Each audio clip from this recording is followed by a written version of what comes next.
नमस्कार. पुस्तकाचे नाव एक होता कारवर, लेखिका वीणा गवाणकर. पुढील भाग, विज्ञान तुम्हाला स्वतंत्र बनविल. टस्केगी संस्थेच्या मिलबँक इमारतीत एक नवीन सुसज्ज प्रयोगशाळा प्राध्यापक कारवर यांच्या मार्गदर्शनाखाली उभारायची असं ठरलं.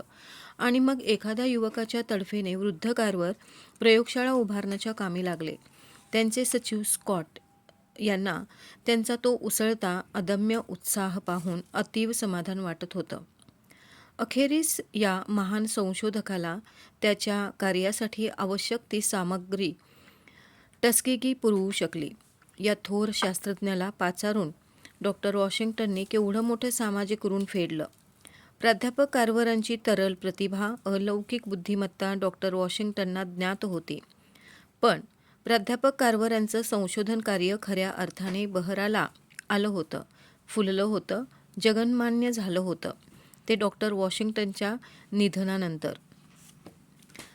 डॉक्टर वॉशिंग्टनना दीर्घायुष्य लाभलं असतं तर आपल्या या गुणी सहकार्याचं अजोड कार्य पाहून त्यांना किती समाधान वाटलं असतं. टस्केगी बाहेरच्या जगातून प्राध्यापक कारवरांवर होणारा अभिनंदनाचा, सन्मानांचा वर्षाव पाहून ते आनंदाने वेडावून गेले असते.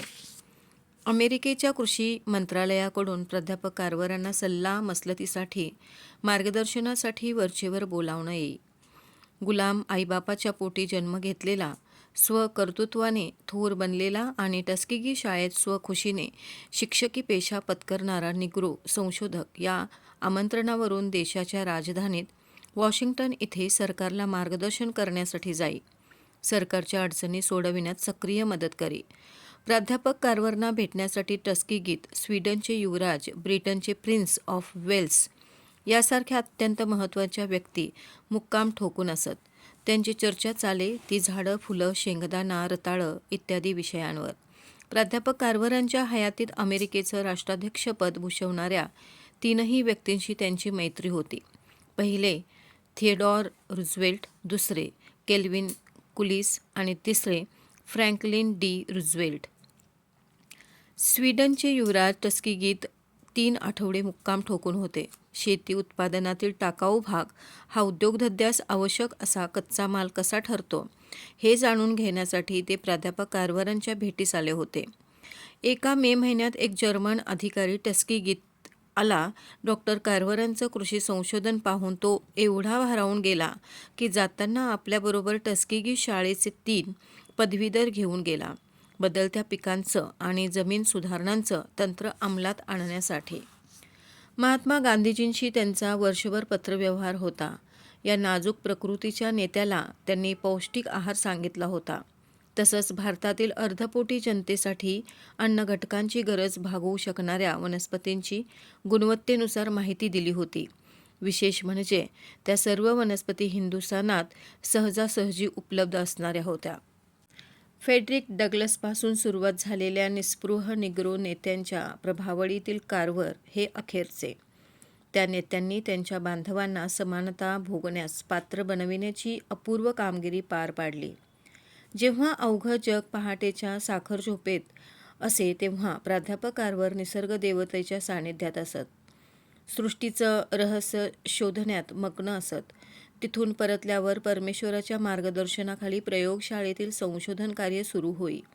आपण काय करत आहोत, त्यांचा हेतू काय आहे, आपल्या प्रयोगामुळे काय साध्य होणार आहे इत्यादी गोष्टी ते आपल्या आजूबाजूच्या अडाणी अशिक्षित लोकांना शास्त्रीय अवजड भाषेत न सांगता त्यांना समजेल अशा सोप्या सुबोध भाषेत समजावून देत. विद्वत्तेचं अवडंबर नसे की स्तोम नसे. त्यामुळे डॉक्टर कारवर हे इतर वैज्ञानिकांसारखे नाहीत असा टस्केगीकरांचा दावा असे. सर्वसामान्य माणसांपेक्षा ते वेगळे वाटायचे, कारण ते त्यांच्यापैकीच एक नव्हते म्हणून. त्यांचं असामान्यत्व प्रत्येक गोष्टीत जाणवे. त्यांची प्रवृत्ती, त्यांच्या कुतूहलाचे विषय, त्यांच्या महत्त्वाकांक्षा हे सर्वसामान्य माणसाला समजण्यापलीकडचं होतं. एका परमेश्वराखेरीज त्यांची कोणाशी बांधिलकी नव्हती. आपल्या प्रतिभासंपन्न बुद्धीचा उपयोग त्यांनी अत्यंत डोळसपणे केला.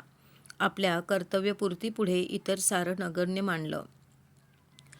आपल्या अंतिम उद्दिष्टांविषयी त्यांना कसलीही शंका नव्हती. उलट सारं काही निश्चित ठरल्याप्रमाणे त्यांची वाटचाल चालू होती. त्यांच्या आजूबाजूला वावरणाऱ्या लोकांना त्यांच्या अस्वस्थ आत्म्याची कल्पना होती. हा आत्मा आपलं ध्येय गाठल्याशिवाय शांत होणार नाही याबद्दल त्यांची खात्री होऊन चुकली होती. ध्येयाची निश्चिती झालेली असल्याने झपाट्याने अंतर काटायचा ध्यास त्यांना लागला होता. आपल्या कार्याची सांगता होण्यापूर्वीच आपलं आयुष्य संपू नये, किमान एका विशिष्ट टप्प्यापर्यंत तरी पोहोचावं या जिद्दीने त्यांनी आपल्या संशोधनाची गती सतत वाढती ठेवली होती. मानवी आयुष्याची मर्यादा ध्यानी धरून अविरत परिश्रम चालू होते. या अखंड साधनेतून उसंत घेऊन ते जरा वळून पाहते तर त्यांना दिसतं केवळ त्यांच्या बांधवांनाच नव्हे तर अखिल मानवजातीला पुरेल इतकं भरीव कार्य त्यांनी करून ठेवलं होतं. त्यांचा कल बोलण्यापेक्षा बघण्याकडे अधिक. एखादा कोळी एखाद्या फांदीवर आपलं जाळं विणताना दिसला की आपल्यालाही तसं विणता यावं म्हणून प्राध्यापक कारवर तासनतास प्रयत्न करत. इतकं सुरेख विणकाम आपल्याला नाही बुवा जमत म्हणून प्रामाणिक कबुली देण्यात त्यांना कमीपणा वाटत नसे. प्रत्येक गोष्टीचं सूक्ष्म शास्त्रशुद्ध अवलोकन करणं ही ज्ञानप्राप्तीच्या मार्गातील पहिली पायरी त्यांनी कधीच गाळली नाही आणि त्यांची विद्यार्थी दशा ही कधी सरली नाही.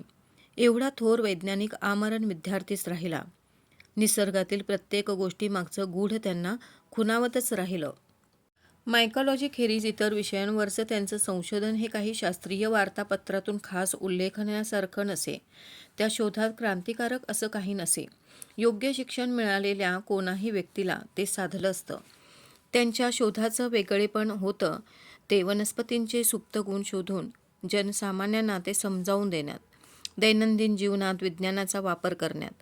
त्यांचे हे प्रामाणिक प्रयत्न संपूर्ण मानवजातीला उपकारक ठरले.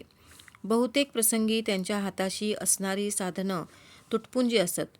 त्यामुळे पुस्तकी पद्धतीने काटेकोरपणे संशोधन करणं त्यांना शक्य नसे. अद्ययावत साधनं घेणं संस्थेला परवडणारं नव्हतं.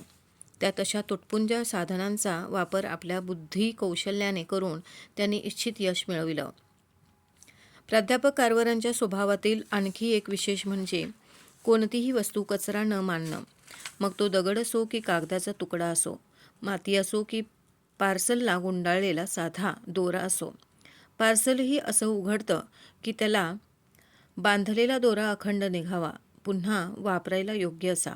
मग तो दोरा व्यवस्थित गुंडाळून ठेवला जाई. एकदा असंच एक वनस्पतीचं पार्सल खोलून दोरा गुंडाळून ठेवताना त्यांच्या खारीसारख्या नजरेला काही वेगळंच दिसलं. स्वारी दोरा घेऊन प्रयोगशाळेत. पूर्वी कधीही अवलोकनात न आलेली बुरशी त्यांना या दोऱ्यावर सापडली. त्यांनी लगेच तिच्या स्लाइड्स बनवून वर्णन करून अधिक संशोधनासाठी त्या वॉशिंग्टनच्या प्रयोगशाळेत पाठवून दिल्या. तिथून उत्तर आलं, ही बुरशी म्हणजे सहसा न आढळणारी परंतु अत्यंत घातक अशी कपाशीवरची कीड आहे. वेगळी खबरदारी घेतली गेली. उभ्या अमेरिकेचा कापूस वाचवला गेला. अलाबेमातील मॉन्टगोमरी ॲडव्हर्टायझर या वृत्तपत्राने त्यांच्याविषयी आपल्या 23 डिसेंबर 1929 अंकात म्हटलं आहे, जगातील इतर कोणत्याही शास्त्रज्ञाने केलं नसेल एवढं कृषी संशोधन एकट्या प्राध्यापक कारवर यांनी केलं आहे. वनस्पतीजन्य पदार्थांचं रासायनिक विघटन त्यांच्या इतकं क्वचितच कोणाला ज्ञात असेल. अशा थोर भूमिपुत्राबद्दल अलाबेमाला सदैव अभिमानच वाटेल. पहिल्या महायुद्धाच्या वेळी लोकांना पैशांची चणचण पडली होती. युद्धाच्या अशांत वातावरणात कापसाचा उठाव होईना. आता हा पिकलेला कापूस मातीमोल होणार असं दिसताच प्राध्यापक कारवरांनी नेहमीप्रमाणे प्रयोग मालिकेस सुरुवात केली. मग काय विचारता, कापसापासून कागद, गालिचे, ध्वनिनिरोधक, तक्ते, दोरखंड, मोटारीचे टायर, खत, कापसाच्या सरकीपासून तेल इतकंच नव्हे तर रस्त्यासाठी फरसबंद्या तयार केल्या. दक्षिण अमेरिकेतील दुय्यम दर्जाचे रस्ते ह्याच फरसबंद्यापासून तयार केले गेले. कपाशी खालचं क्षेत्र प्राध्यापक कारवरांनी कमी करायला लावलं होतं, तरी हुकुमी पैसा देणारं पीक म्हणून त्याच्याकडे त्यांचं लक्ष होतंच. छोट्या झाडांची बोंड मोठी असतात खरे, पण जरा जोराचा पाऊस पडला की ती जमीनदोस्त होतात. पाण्याने भिजून लगदा होतो त्यांचा. यावर उपाय म्हणून प्राध्यापक कारवरांनी कपाशीची एक संकरित जात तयार केली. या जातीची उंची अधिक, बोंडही मोठी.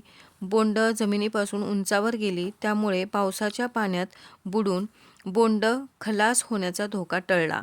प्राध्यापक कार्व्हर यांच्या अद्भुत संशोधनाने व्यापारी जगात खळबळ उडून गेली. या सर्वांवर कळस म्हणजे त्यांनी कपाशीचं एक उत्कृष्ट संकरित बियाणं तयार केलं. त्या जातीला अमेरिकेच्या कृषी मंत्रालयाने नाव दिलं कार्व्हर हायब्रिड. कापसाची सरकी निरुपयोगी म्हणून शेतकरी जाळून टाके. प्राध्यापक कार्व्हरांच्या दृष्टीने कोणतीच गोष्ट टाकाऊ नसे. द्रष्ट्याचीच नजर ती. ज्या वस्तूवर पडे तिचं सोनं व्हायचं, मग ती माती असो नाही तर सरकी असो. तर या सरकीवरही त्यांचं संशोधन सुरू झालं. 1919 सालापर्यंत त्यांनी सरकीचे 15-20 उपयोग सिद्ध केले. टाकाऊ सरकीच कापसापेक्षा अधिक उपयुक्त ठरली, उत्तम पशुखाद्य ठरली.